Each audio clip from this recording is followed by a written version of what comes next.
Book your annual appointment online today with SIU Center for Family Medicine in Lincoln by clicking their icon on DeWittDailyNews.com. DeWittDailyNews.com is the area's leading local news source 24 hours a day, 7 days a week. Get the latest local news, obituaries, police blotter, weather forecast, and more with no paywall. Head to DeWittDailyNews.com to get the local information you need to know.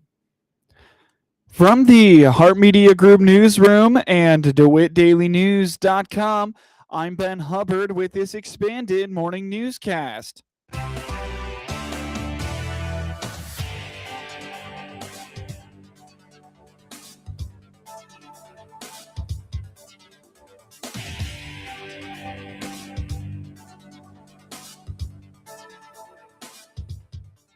Good morning and thanks for being with us. I'm your host today, Ben Hubbard. The news is brought to you by Connexus, offering fiber internet in Clinton. Click their icon on DeWittDailyNews.com to find out more. It's also brought to you by Baum Chevy Buick in Clinton, your Silverado headquarters. Find them at BaumChevyBuick.com. It was an eventful calendar year in 2025. On the WHOW Morning Show Wednesday, Clinton City Administrator Tony Harris told the Heart Media Group perhaps the biggest highlight of the year was all the industry announcements that will impact the community. Yeah, I've mentioned that several times on the show that, the relationship between DC and the city of Clinton and myself and Kurt Homan, it's a great relationship. And we work together on lots of different projects, housing projects, economic development, new businesses. And I think that's what I think that's why we've had such a banner year, that just that partnership and working together. Anytime I take a phone call of a possible new business or just, anyone asking questions, I meet with them, and then we set up a meeting with DC as well, and kind of a dual meeting at that point. So yeah, it's been a great year, and it's that partnership is great, and we're going to continue with that throughout the new year. Perhaps the biggest announcement of the calendar year was the Meta Constellation announcement from the summer. Mayor Helen Michalossi credits the community and its appeal to Constellation to remain in DeWitt County for many, many more years. To know that for 20 years we're going to have that tax-based support is important. But it's also, I think, important to note that it's a great agreement with Meta. We didn't have anything to do with that agreement, obviously, as it stands. But they chose to stay here and keep working here. And that says a lot about the potential workforce and the workforce they've garnered from this area. And certainly from Clinton, and that Clinton is a big supporter of that power plant. When we say we didn't really have anything to do with Meta and Constellation, but the people who live here, run businesses here, work here, own houses here, they influence greatly whether a company wants to stay or go. And that was their choice. They didn't have to renew for 20 years here. So I hope the people in Clinton know that they do play a part. They are connected to the good things that are happening, right? We have a great library, and that pulls people in. We have a workforce here ready, willing, smart, and able to go to work. So when we say, yep, the city did this and Kurt does this and all this works, but everybody who lives here also plays a part in that. According to Harris, the emphasis on cleaning the community up has been very beneficial, and he feels those efforts correlate to businesses wanting to come to a community to establish itself here. Well, again, yeah, we made some progress there. The last 2 weeks, we took down 2 homes that have been standing, abandoned, in bad shape for several years. And one was in the 700 block of South Kane. We got that one taken down, and another on the corner of Elizabeth and Woodlawn. That one's taken down. So kind of how I'm working through this is step by step. And Helen, she's going to talk a little bit about the block by block program, and that kind of goes along with this project that I'm working on. Again, you can tie these things in with economic development too, because I really believe, and I've mentioned this several times, that you have to start with getting the town cleaned up, getting these abandoned buildings that have sat empty for years, getting those down and make the city of Clinton look attractive to businesses. And I really think that it starts right there, and that's what we're doing. And Helen's got big plans for the block by block. Well, those who live in the neighborhoods with the abandoned houses too, they have a right to not live in a neighborhood with an abandoned house for 20 years. Their property value, their safety, folks have a right to not have that. You know, you drive by and you look at that neighborhood now with those two I abandoned know, it's homes down. It just amazing. makes the entire neighborhood look so much better. Absolutely. And safer, yeah, quite frankly. and that's why we're doing that. The mayor also touts the completion of the Kiwanis Park renovation as a major accomplishment for the city of Clinton this year. Harris points to streamlining several forms at City Hall, going digital and having access to those online. We'll have more with Harris and Mayor Michelasi in the days ahead about what's to come in 2026 for Clinton. Coming up shortly on this expanded newscast, U of I Extension to host Ag Summit this February. Districts across Illinois and the country are combating the growing issue of vapes among teens by installing sensors to detect the carcinogens in the air. On the WHOW Morning Show Wednesday, Blue Ridge Schools Superintendent Ryan Payton told the Heart Media Group during the winter break they installed the sensors in restrooms and various other places in the building. It's kind of been a goal of ours for a little while. You know, we want to make sure that we are continuing to focus on students' wellness and providing safe and healthy environments for our students. And we basically have installed what they call Triton vape sensors, and those are installed throughout the high school campus. And it's really hopefully a proactive way to kind of address some health risks associated with vaping and kind of ensuring that our facilities are safe and healthy and we have productive learning environment. I think it's an issue across schools across the nation at this point. It's an issue that occurs more than we would like it to, and we want to make sure that we are putting in barriers and preventative ways to address those concerns. Prior to the installation of the sensors, Payton indicates the district has been proactive in providing lessons and materials for students on the dangers of vaping. So we've done a few different things along the way. Obviously, there's this, kind of education that is there, preventative education where people are, coming in to talk about the risks associated with vape usage. And, obviously there's the traditional ways of dealing with things in regards to, discipline that takes place, when those situations occur. Obviously, vaping is illegal for those individuals in our building. And so, there's discipline that takes place for that as well. And trying to look at ways to be proactive and educate in some way, shape, or form about the risks associated.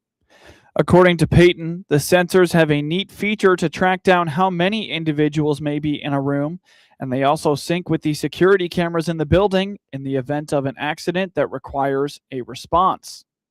We value student wellness. This is a super important piece, right? Our bodies, not only just the physical standpoint, but of that mental wellness as well. Right. And so it was an important concept for us to put in place. And, these sensors are pretty cool. They offer a lot of just technology benefits. They don't just kind of detect, chemical signatures from vaping devices, but, they detect high decibel noises, so if there's a commotion inside that restroom for some purpose, it'll detect that. It detects, how many individuals may be in a restroom. It uses different types of radars to determine that. And so it's another way for us to also to kind of monitor things in a private way, but make sure that we have safe spaces throughout our building. When those things hit, whether it's a chemical signature, whatever it may be, our admin receive notifications that go directly to those phones and they're able to respond to situations that are occurring in real time. So, but what's interesting about that, is that this program links to the cameras, right? And so it'll capture people coming in and out of the restrooms around those alert times. So it just helps be, for our admin to be more efficient too. And so they're not spending tons of time looking through video, right? So they can focus on instructional strategies and instructional practices and just other components of their job because, time is a limited resource. Follow along with all things Blue Ridge Schools at blueridge18.org or find the district on Facebook. You're listening to the WHOW Morning Show. Let's take a quick break with a word from our sponsors. Happy New Year from all of us here at Baum Chevrolet Buick in Clinton and Farmer City. This is Scott Baum. Most of our customers trade for a different SUV or truck because their needs change each year. That's good because we have transportation options for you. Plus, we need your trade. Our selection of top quality pre-owned trades come from you. Come see our ever-changing Chevrolet and Buick inventory today. Chevrolet, together, let's drive. BaumChevyBuick.com, right from the start. Experience the power of better connection with Connexus Fiber Internet. Connexus delivers ultra-fast, reliable speeds to keep you connected at the speed of life. Whether you're working from home, streaming your favorite shows, or gaming with your friends, Connexus has you covered. Say goodbye to buffering and dropped calls and say hello to fiber fast internet. Ready to upgrade your connection? Sign up today by clicking the Connexus icon at DeWittDailyNews.com. Nothing connects us like Connexus. News time is 19 minutes after the top of the hour. You're listening to the WHOW Morning Show. The University of Illinois Extension is hosting a handful of agronomy summits this year across the state, starting with events in February. Terry Miller-Casey, director of the Extension in Logan, Menard, and Sangamon counties, explains the Springfield Ag Summit will be taking place on Tuesday, February 17th from 9 a.m. to 3 p.m. The event is at the Sangamon County Extension Office and costs $20. Sure, yeah. I just want to give all the listeners a little advance notice about the Springfield Agronomy Summit we have coming up. It's on February 17th. It runs from 9 a.m. to 3 p.m., and it'll be at our Sangamon County Extension Office in Springfield. There is a $20 fee for that. However, you can do continuing education points. They're available for certified crop advisors. So I know a lot of folks sometimes need to pick up some of those credits, and this is a great opportunity to do that. And then we're also going to feed you. So, we're all about keeping people fed.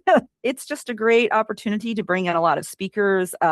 Reagan Tibbs, who's our ag educator in our unit, he works with folks on campus and brings some of the education and some of the learning and some of the new research that we're seeing on campus with ACEs, and brings it to the community in the form of an agronomy summit. Obviously, the focus will be on agronomy issues. The event will feature talks from local ag experts on a variety of topics from technology to pest control that can help you improve your operation. Commercial ag educator for the extension, Reagan Tibbs, will also be speaking on ag policy. So we're going to have various speakers, one on the challenges of Group 15 resistance in water hemp, and that's going to be by Aaron Hager. He is just really renowned and well known for his work in this field. We're going to talk about today's digital agriculture with Dennis Bauman, because we know that technological advances are just unreal. I remember, just a couple years ago, the first time I ever saw a self-driving combine. I thought this was Star Wars, right? And now they're becoming much, much more common. And even going back to the days when they had the auto steer that we thought, holy cow, just in a few years, we're seeing amazing leaps in technology. So Dennis will talk about that. Insect management in corn and soybean. An exciter is going to talk about that. Agricultural policy changes in 2026. We know that agricultural policy has kind of been moving around. It's a moving target. And so Reagan's going to talk about that a little bit. And it's going to be a great opportunity for area producers just to get together, to meet each other and talk shop, so to speak. So I think it's going to be a really great day for folks. Again, February 17th from 9 a.m. to 3 p.m. at our Sangamon County office. To learn more about the Springfield Agronomy Summit and register for the event, visit extension.illinois.edu/LMS. The University of Illinois Extension educator continues to follow the challenges of independent grocers. John Shadowins was asked if it's more difficult to bring a new store to a small town or sustain an existing one. I think they're both equally difficult challenges, if that makes sense, because of exactly what you just said. We are a commuting society now. As jobs and population dwindle in the rural communities, the people who still live there that are of working age and have employment are often leaving that community to go to another one that's maybe a little bit bigger and has, a larger grocery store. It is convenient just to buy what you need there and then go home. And then if you have a local store, you tend to just use it for pickup items. What I have particularly observed, and I think my colleagues would say the same thing, is once a community has been a food desert for some period of time, people establish a habit and a routine. Shoppers tend to be pretty loyal. Once they find something, they get familiar with their store's layout and what goods they carry, and they kind of, even if it's an inconvenience, they stay there. The exception to that, of course, are folks that are not quite as mobile. So the people who lack transportation, higher poverty, people with health conditions that don't get out and don't travel broadly across the region, they have a bigger need, but oftentimes that number is not large enough to sustain a store. Declining populations in rural towns are also impacting independent grocers. A Juliana, or miniature pig from northern Illinois, pushed a skateboard 10 meters in 11.32 seconds. Did you know that's a Guinness World Record? The animal's name is Norbert. The owner, Vincent Barron, is from Buffalo Grove. I, rode a skateboard when I was a kid, just, goofing around in the neighborhood. And I still had my skateboard from when I was younger. So I was like, let's see if we can make this happen. So I put the skateboard down, and pigs are very, very much food motivated, as you may guess. So he eats unsalted peanuts for training purposes. And I put a couple peanuts down on the skateboard. And sure enough, after, 3, 4, or 5 times, he got his hooves up on the skateboard and kind of realized that it'll start to roll if he puts his hooves up there. And then after a few different sessions throughout the week, I was able to get his hooves on there and him kind of slowly start walking while pushing it. And after about a week and a half, I got him rolling with no issues, and he was able to kind of push on his own as long as those peanuts were at the end of the line. Norbert weighs about 175 pounds. While professional football playoff weather can be anything but predictable at times, some climatic events led to legendary contests and factored into outcomes on the field. Rod Bain reports.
Now for your local obituaries.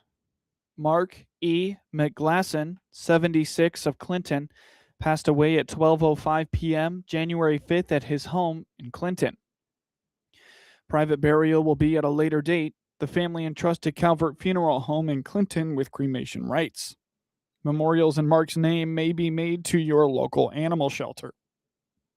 Online condolences may be made at calvertmemorial.com. Sandra Barbara Cyril Mitchell, 81 of Clinton, passed away at 5 a.m. January 6th at Goldwater Care in Clinton. No services are planned at this time. The family entrusted Calvert Funeral Home in Clinton with cremation rights. Memorials in Sandra's name may be directed to the local animal shelter. Online condolences may be made at calvertmemorial.com. Mary Sandra Stapleton, 83 of Clinton, passed away at 1:25 p.m. January 5th at Copper Creek Village in Lincoln. Services will be 11 a.m. Saturday, January 10th at Calvert Funeral Home in Clinton with Cody Monkman officiating. Burial will follow at Mausoleum Park Cemetery. Visitation is 10 to 11 a.m. Saturday at the funeral home. Memorials may be directed to the National Breast Cancer Foundation, the Dementia Society of America, or the Alzheimer's Association. Get news anytime at DeWittDailyNews.com.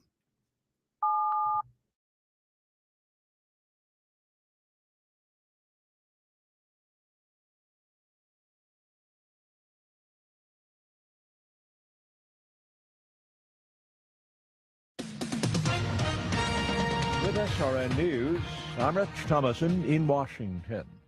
The fatal shooting of a motorist by an ICE agent in Minneapolis sent protesters back onto the streets. The motorist was shot as agents struggled to enforce federal immigration law amid day-long efforts by demonstrators to thwart their efforts. Homeland Security Secretary Noem says people need to stop using their vehicles as weapons. The House has voted to move ahead on a health care bill over the objections of the Republican leadership of the House. A manhunt for the gunman who killed two people outside a Mormon church in Salt Lake City yesterday. It happened in the parking lot outside the building as a funeral was underway inside. California stands to lose. This is staff meteorologist Jennifer Wojcicki with your regional radio forecast. Chance of rain and foggy early today. Otherwise, cloudy skies expected. High temperatures reach up to 63. Winds out of the south, 10 to 20 miles per hour. Cloudy skies expected again tonight. Chance for storms with heavy rain. Lows level off around 45. Hear weather twice an hour or online anytime at DeWittDailyNews.com. Right now, it's 44 degrees. From the Hart Media Group Sports Desk, IL Sports Wire, and DeWittDailyNews.com, I'm Ben Hubbard with this local sports report. The Argenta-Oreana Bombers led after the first quarter, but couldn't hold on to the lead as they fell to the Edinburg Wildcats by a final score of 55-50 in non-conference high school boys basketball action on Wednesday night in Argenta. The Bombers were led by Jackson Finch, who scored 19 points, 16 of which came from beyond the arc. Isaiah Parks had 16, while Carter Logue added 15 points, including 3 buckets from distance. The Wildcats were led by Cooper Armentrout and Trayton Davis, who scored 16 points apiece. Miles Norris had 7. With the loss, Argenta-Oreana falls to 5-9, while Edinburg improves to 6-10. The Bombers will take on the Lincoln Prairie Conference rival Arcola Purple Raiders on Friday at 7 p.m. The Maroa-Forsyth Trojans got ahead early and never looked back as they took down the Meridian Hawks by a final score of 61-51 in non-conference high school boys basketball action on Wednesday night in Maroa. The Trojans had a 16-8 lead after the first quarter. The Hawks would fight back through the next 2 quarters, closing the halftime deficit to 27-22, and then they cut the deficit to 43-41 heading into the fourth. But Maroa-Forsyth would turn up the heat to secure the win. Cabron Lee led all scorers with 36 points for Maroa-Forsyth. Kenny Morris added 13 points, while Kobe Lane had 8. Meridian was led by Ted Jones, who put up 25 points, while Bryce Brown had 17. With the win, the Trojans go to 8-4, while the Hawks fall to 3-13. Maroa-Forsyth will take on Cavalry Academy on Saturday at 3:30 p.m. AJ Smith and Alex Hubergist scored 18 points apiece in Bradley's 93-66 victory against Drake on Wednesday night. Smith added 6 rebounds, and Hubergist shot 6 of 10, 6 for 7 from three-point range. Jaquan Johnson shot 5 for 7, 2 of 3 from three-point range, and 1 for 3 from the free throw line to finish with 13 points, while adding 5 rebounds and 3 steals for the Braves, who are now 11-6 and 4-2 in the Missouri Valley Conference. The Bulldogs go to 8-8 and 2-3 in the MVC.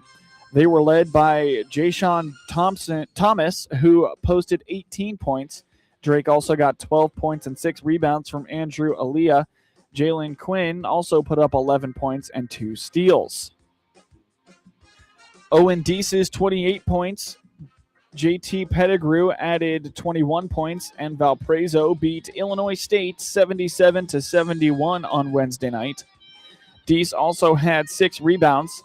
Pettigrew made 5 for 9, 2 of 4 from three-point range from the field, and 9 of 13 from the free throw line, while they also had 6 rebounds.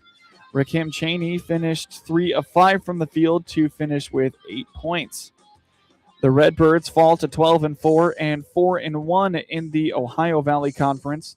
They were led by Chase Walker, who posted 20 points. Illinois State also got 17 points and 3 steals from Johnny Kinziger. Tyreek Coleman also had 13 points. Valparaiso went into halftime ahead of Illinois State 35-23. Dease put up 12 points in the half. Dease's 16 points second half helped Valparaiso close out the 6-point victory. Isaiah Stewart scored a career-high 31 points to help the shorthanded Detroit Pistons beat the Chicago Bulls 108-93 on Wednesday night.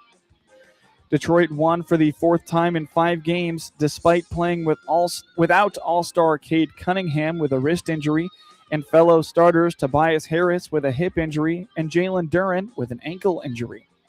Stewart, who had his previous best of 26 points against Memphis on November 3rd, scored 11 points in the first quarter. Two-way player Dennis Jenkins added 6 rebounds and a career-high 15 assists. Ayo Desumu had 24 points for Chicago, which has lost 3 straight. Nikola Vucevic added 20 points and 16 rebounds, and Mattis Buzelis also had 20 points. Chicago led 77-76 at the end of the third quarter, but Detroit scored the first 7 points of the fourth to go up 83-77. The Bulls were unable to get anything going offensively in the fourth quarter. They missed 12 of their first 16 shots, including 8 of 10 three-pointers, and turned the ball over 3 times. That and a 14-4 edge on the points in the paint allowed Detroit to build a 101-87 lead with 2 minutes to play. The Bulls host Miami on Thursday. The Pistons host the Los Angeles Clippers on Saturday night.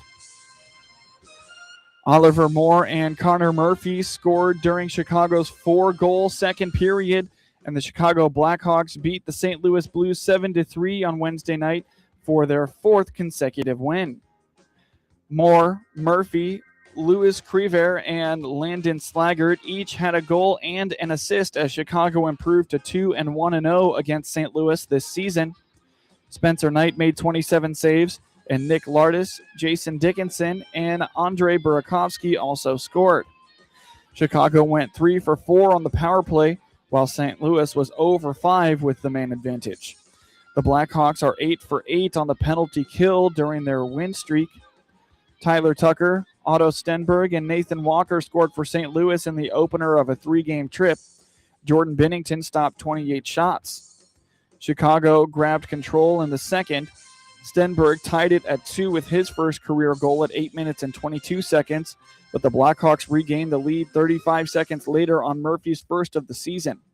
Slaggert got a piece of Colton Dock's shot at 12 minutes and 27 seconds, and Dickinson made it 5-2 when he redirected Crevier's shot for his 5th goal with 2 minutes and 36 seconds left in the period. Burakovsky added a power play goal 5 minutes and 11 seconds into the 3rd. It was his first goal since December 20th and November 10th on the season. Both teams play again on Friday night. The Blues visit the Utah Mammoth, and the Blackhawks host the Capitals. More scores from the NBA last night. The Denver Nuggets beat the Boston Celtics 114-110. The Toronto Raptors took down the Charlotte Hornets 97-96. Sixers beat the Washington Wizards 131-110, while the New York Knicks took down the Clippers 123-111. The Atlanta Hawks beat the New Orleans Pelicans 117-100, while the Orlando Magic beat the Brooklyn Nets 104-103. The Phoenix Suns with a big win over the Memphis Grizzlies 117-98. The OKC Thunder beat the Utah Jazz 129-125, while the San Antonio Spurs took down the Lakers 107-91. Houston fell to Portland 103-102, and Golden State beat the Milwaukee Bucks 120-113. Looking around the NHL, just a few games. The Dallas Stars beat the Washington Capitals 4-1. Well, with the same score, 4-1, the Montreal Canadiens beat the Calgary Flames. The Utah Mammoth took down the Ottawa Senators 3-1, while the San Jose Sharks beat the LA Kings 4-3. Get highlights of your local high school program anytime by finding IL Sports Wire on your preferred social media platforms, and get local sports anytime at DeWittDailyNews.com. 30.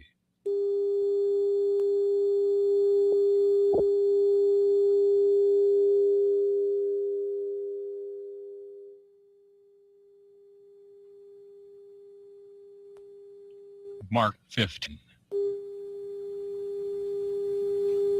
10, 9, 8, 7, 6, 5.